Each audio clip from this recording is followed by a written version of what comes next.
Para tratar de analizar qué ha pasado con Podemos en las elecciones catalanas, empecemos por recordar que nosotros siempre salimos a ganar. Y por eso nosotros estamos aquí, para ganarle las elecciones al señor Mas en Cataluña y para ganárselas al señor Rajoy en España. Sin embargo, el día antes de que comenzara oficialmente la campaña, ya solo estábamos disputándonos el segundo puesto con Ciudadanos, y hasta eso parecía ofrecernos algún consuelo. Al final, de un total de 5.510.713 electores, casi 1.200.000 prefirieron abstenerse y, únicamente nos votaron, 366.494.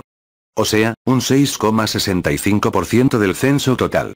Con lo cual, este es el gráfico de los porcentajes de los votos que ha obtenido Podemos, sobre los censos totales, en las 4 convocatorias electorales a las que hasta ahora se ha presentado. Lógicamente, aquella noche del 27S, las bases estábamos deseando escuchar a Pablo Iglesias porque confiábamos en que, gracias a su capacidad de autocrítica, decidiera corregir el rumbo de nuestro partido para salvarnos del hundimiento. Pero cuando terminó, y lo digerimos, pudimos distinguir que sus declaraciones se resumían en 3 puntos. Primero, agradecimiento a las bases y reconocimiento del error cometido. Buenas noches a todos. En primer lugar, quería agradecer a todos los ciudadanos y ciudadanas de Cataluña que nos han dado su apoyo el día de hoy, y quiero mandar también un agradecimiento muy especial a todas las personas, a todos los compañeros, especialmente los voluntarios y voluntarias que se han dejado la piel en esta campaña. En lo que se refiere a nuestro resultado, lo digo claramente, es altamente decepcionante. Hemos apostado en esta campaña por escuchar, hemos apostado por el sentido común y hemos apostado por la responsabilidad de Estado. Y está claro que la responsabilidad de Estado no ha funcionado electoralmente en esta campaña. Parece que ha funcionado lo contrario. Así que el error había sido apostar por escuchar, apostar por el sentido común, y apostar por la responsabilidad de Estado, porque eso en estas elecciones no ha funcionado. Seguro que fuimos más de uno, los que al escuchar esto nos quedamos estupefactos. Pasemos al segundo punto. España no necesita un presidente de gobierno que amenace a los catalanes con enviar al ejército. España necesita un presidente que sepa escuchar a Cataluña, y yo quiero ser ese presidente. Creo que a partir de mañana muchos ciudadanos van a tomar nota, y estoy convencido de que en las elecciones del mes de diciembre la responsabilidad de Estado, el sentido común y la voluntad de escucha se impondrán. En resumen, que España necesita un presidente que sepa escuchar a Cataluña, que él quiere ser ese presidente, y que, en las elecciones generales, la responsabilidad de Estado, el sentido común y la voluntad de escucha, sí van a funcionar. En Cataluña no han funcionado, porque toda la campaña ha estado muy polarizada entre los independentistas y los inmovilistas. Tras lo cual, en el tercer punto, volvió a insistir en la que fue una de sus promesas más repetidas durante toda la campaña. Lo he dicho muchas veces a lo largo de esta campaña. Yo no quiero que Cataluña se vaya de España, pero esa decisión la tendrán que tomar los catalanes y las catalanas. Y creo que solamente si nosotros gobernamos en España se podrá construir un proyecto de país llamado España, en el que quepa una nación que se llama Cataluña. O sea, la promesa de un referéndum que permitirá decidir libremente a los catalanes sobre su futuro. Lo cual está muy bien, pero entonces ¿a qué venían las quejas de que las campañas de todos los partidos hubiesen girado fundamentalmente alrededor del tema del independentismo, si la de Podemos también lo hizo? Al comenzar la posterior rueda de prensa, esperamos pues a que, ante las preguntas de los periodistas, quizás realizara alguna verdadera autocrítica. Sin embargo, a las preguntas dirigidas en ese sentido, empezó tratando de justificar los malos resultados obtenidos, por cuestiones como el nombre de Cataluña sí que es POT, y que el candidato no era muy conocido. De modo que una periodista insistió. Pablo, más allá del nombre de la candidatura y de la dificultad por el desconocimiento que hay en el candidato, ¿qué otros errores ha cometido Podemos en esta campaña? Seguramente habremos cometido errores, pero creo que en este caso nuestro mayor error ha sido apostar por la responsabilidad. Creo que que lo que no ha funcionado electoralmente en nuestro caso ha sido apostar por la responsabilidad, pero que todo el mundo tenga claro que nosotros no sacrificamos la responsabilidad por razones electorales. En estas elecciones parece que había que estar en el sí o en el no, y nosotros dijimos abiertamente derecho a decidir, pero nosotros tenemos un proyecto para todos los catalanes y para todas las catalanas, y queremos un proyecto de convivencia en el que los catalanes, en el que una mayor parte de los catalanes no se quiera ir de España, y para eso hay que escuchar y para eso hay que construir un proyecto de país en el que quepa esa nación que se llama Cataluña. Y como vemos, la primera parte de su respuesta fue una repetición de lo ya dicho al principio. El mayor error fue apostar por la responsabilidad. Y Podemos tiene un proyecto que incluye el derecho a decidir y, además, que la mayor parte de los catalanes no se quieran ir de España. Pero la segunda parte de su respuesta fue más sorprendente. Nosotros vamos a seguir apostando por la responsabilidad y por la defensa de los derechos sociales. Algunos han dicho que en esta campaña era un error electoral hablar de barracones donde tenían que estudiar niños, que era un error electoral hablar de privatización sanitaria, que era un error hablar de escuelas y hablar de derechos sociales. Pues bien, a lo mejor nuestro error ha sido hablar de derechos sociales, ha sido decir que la soberanía es poder aspirar a que tus hijos disfruten de una sanidad pública o a que tus mayores puedan tener una persona que les cuide o a que los niños no tengan que estudiar en barracones. Pero si ese es nuestro error, lo seguiremos cometiendo. Nosotros hablaremos de derechos sociales y seremos responsables. Pero, por favor, compañero y secretario general Pablo Iglesias, ¿de verdad piensas que alguien se puede creer que haya, dentro de Podemos o de cualquier otro partido, personas que consideren un error hablar en las campañas electorales de derechos sociales y de ser responsables?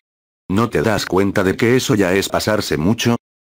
Y por si aún pudiera quedarnos alguna duda, de que estos desastrosos resultados en las elecciones catalanas no van a cambiar nada en Podemos, la respuesta de Pablo Iglesias a la última pregunta de un periodista, no pudo ser más contundente.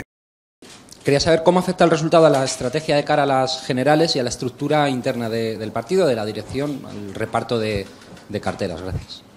No hay nada previsto al respecto de la segunda cuestión y tampoco hay nada previsto respecto a la primera cuestión. Tenemos una hoja de ruta muy clara hacia las generales que ya conocéis. Nada va a cambiar, ni en la dirección de Podemos, ni en la hoja de ruta ya trazada hacia las elecciones generales. Y desde entonces, ni en la rueda de prensa del día 28, ni en las declaraciones posteriores a los medios de comunicación, ni siquiera en la carta dirigida a las bases y firmada por Pablo Iglesias e Íñigo Errejón, hemos podido vislumbrar ninguna verdadera autocrítica, ni el menor ánimo de corregir la deriva socialdemócrata que nos está conduciendo al abismo. Por el contrario, si hoy día 5 de octubre me he decidido a comenzar a realizar este vídeo, es porque acabo de leer esta noticia. Y si se confirma su veracidad, eso significará que las bases de Podemos, que se suponía que estábamos elaborando el programa para las elecciones generales entre todos y todas, nos hemos tenido que enterar por la prensa, de que dicho programa ya lo tiene redactado el equipo de Pablo Iglesias, y que ahora solo nos queda la opción de votar su programa, si es que queremos que él sea el candidato en diciembre. ¿Y no podía habernos avisado antes? Bien, pues aquí tiene mi explicación de por qué yo al menos, y supongo que muchos más, si dicha noticia se confirma, no votaremos ese programa con el que estamos viendo que nunca podremos ganar. Porque hace mucho que venimos advirtiendo, en mi caso en concreto incluso con mis vídeos, que el mayor error de la cúpula de Podemos fue, aparte por supuesto de limitar la democracia interna en nuestro partido cada vez más, el tratar de que nos olvidásemos de la renta básica desde pocos meses después de celebrarse las elecciones europeas. Más concretamente, desde que en noviembre de 2014, los profesores Vicens Navarro y Juan Torres nos aportasen su documento económico que, aunque podamos considerar excelente en todas sus demás propuestas, nos sugería cambiar nuestra prometida renta básica por una renta mínima garantizada. Lo cual nos parece un tremendo error. Así, si analizamos con un mínimo de rigor la derrota que acabamos de sufrir en Cataluña, por ejemplo, donde las encuestas nos daban entre 18 y 19 escaños el 10 de septiembre, y el día 27 solo obtuvimos 11 escaños, es elemental deducir que algo hicimos mal durante la campaña y que, muchos de los de abajo que nos pensaban votar, lo más probable es que o bien se abstuvieron, o bien votaron a la CUP, que triplicó sus escaños, o bien votaron al Partido Socialista de Cataluña, que nos superó dejándonos en cuarta posición. Y eso que se hizo mal durante la campaña, no pudo ser el que adoptásemos una posición abierta y razonable en relación al independentismo. Porque es bien sabido que, aunque este empezó a ganar posiciones a partir de que el Tribunal Constitucional publicó en plena crisis económica, a finales de junio de 2010, su nefasta sentencia sobre el Estatuto de Autonomía de Cataluña de 2006, cuando realmente se convirtió en un problema, fue a partir de que Artur Mas comenzó a utilizarlo para tratar de justificar sus recortes, y desviar la atención de la corrupción de su partido. ¿Y cómo consiguió, a pesar de todo, el apoyo de un porcentaje tan alto del pueblo catalán? Pues prometiéndole a los nuestros, incluso, a los de abajo, vivir después en un estado tan rico y próspero como Dinamarca u Holanda, ya que debido a sus recortes, el desempleo reconocido por la encuesta de población activa, ha alcanzado en Cataluña a alrededor del 20% de la población. Más concretamente, a 726.200 personas. O sea, aproximadamente el doble de las que hemos conseguido que nos voten. Mientras que el porcentaje de los catalanes que viven bajo el umbral de la pobreza, alcanza ya el 21%. Entonces, si en verdad queremos detenernos a pensar en qué les hemos fallado a los nuestros, a los de abajo, para que hayan sido tantísimos los que han decidido no darnos su voto, en vez de buscar excusas en nimiedades, como que el nombre de Cataluña sí que es más complicado que el de Podemos, etc., lo primero que hemos de hacer es revisar lo que les hemos ofrecido en nuestro programa. Así encontraremos que, en la número 8 de nuestras 25 prioridades programáticas, lo que figura es un plan de rescate ciudadano, consistente sobre todo en una renta garantizada de ciudadanía, que, como ya vimos en mis vídeos anteriores, es simplemente otro subsidio para pobres, con los cuales se gasta casi más presupuesto en burocracia que en ayudar a quienes lo precisan. Si lo comparamos con el programa del Partido Socialista de Cataluña, resulta que en este también figura un plan de rescate ciudadano, consistente en una renta garantizada de ciudadanía y otras promesas similares, pero basta con observar por encima cuánto ofrece en este apartado a los más necesitados, para obtener la impresión de que está, al menos aparentemente, mejor elaborado. Y, si en tercer lugar, consultamos el programa de la CUP, que ha triplicado el número de sus escaños, entonces es cuando nos llevamos la mayor sorpresa, porque aquí sí que ofrecen a los de abajo, una verdadera renta básica universal que garantice las necesidades básicas a todas las personas, sin discriminaciones ni exclusiones. ¿De verdad no os parece, compañeros Pablo Iglesias e Íñigo Errejón, que esto puede haber influido más en el voto de las personas necesitadas, que el nombre de nuestra candidatura? Para terminar, ya que hablamos de cuestiones que deben haber influido bastante más, que las nimiedades esgrimidas hasta ahora como justificación de tan malos resultados, no quiero dejar pasar que, mientras se supone, incluso a día de hoy, que el debate al respecto todavía sigue abierto en nuestro partido, poco antes de que comenzara oficialmente la campaña de las elecciones catalanas, Pablo Echenique fue entrevistado en El Rojo Vivo y, al ser preguntado insistentemente sobre si la renta básica figuraría o no, en nuestro programa para las elecciones generales, porque las primeras veces trató de irse por las ramas. Pero señor Echenique, vamos a ver, porque en Podemos yo sé que algunas de las bases están como un poquito, a ver si le digo, y usted yo sé que es un poquito verso suelto en Podemos, tensas, porque, a ver, ¿Podemos va a llevar en su programa económico la renta básica o es algo que se ha olvidado y aplazado?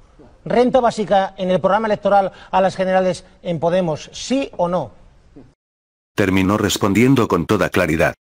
La renta básica que le da un ingreso idéntico a una persona en riesgo de exclusión que al presidente del Banco Bilbao Vizcaya no va a ir en el programa de Podemos porque en estos momentos es irrealizable. ¿Cómo? ¿Hemos oído bien? ¿Dice que la renta básica es irrealizable? ¿Es que Pablo Echenique no ha visto todavía ni siquiera el debate de Fort Apache sobre renta básica o trabajo garantizado?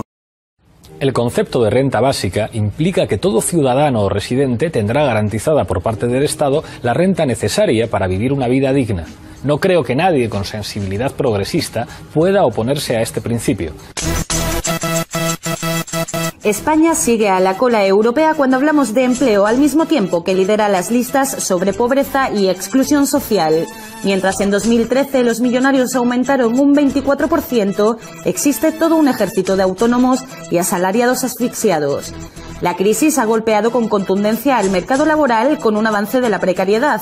Según datos publicados por la agencia tributaria, 1/3 de los asalariados cobran el equivalente al salario mínimo interprofesional, una media de 645 euros en 14 pagas. Esta noche en Fort Apache nos preguntamos si podemos seguir siendo ciudadanos a través del empleo. ¿O es que Pablo Echenique ya se ha olvidado de que, en ese debate, hubo algo en lo que todos los participantes sí se manifestaron de acuerdo, y que fue precisamente en la viabilidad de la renta básica? Porque, tal y como explicaba el profesor Daniel Raventós, de la Facultad de Economía y Empresa de la Universidad de Barcelona, presidente de la Red Renta Básica, miembro del Comité Científico de ATAC, y miembro del Comité de Redacción de Sin Permiso, la renta básica es una de las medidas, creo, más eficaces desde el punto de vista técnico para garantizar la existencia material de toda la población. Quizá lo que a mucha gente la descoloca es que precisamente pregunta ¿y cómo se puede financiar? Evidentemente hay muchos errores en la forma de calcular la renta básica y sobre todo también hay mucha gente que dice los ricos también van a recibir una renta básica, con lo cual es la pregunta más tonta del mundo, simplemente que se sepa un poco de política fiscal, ¿no?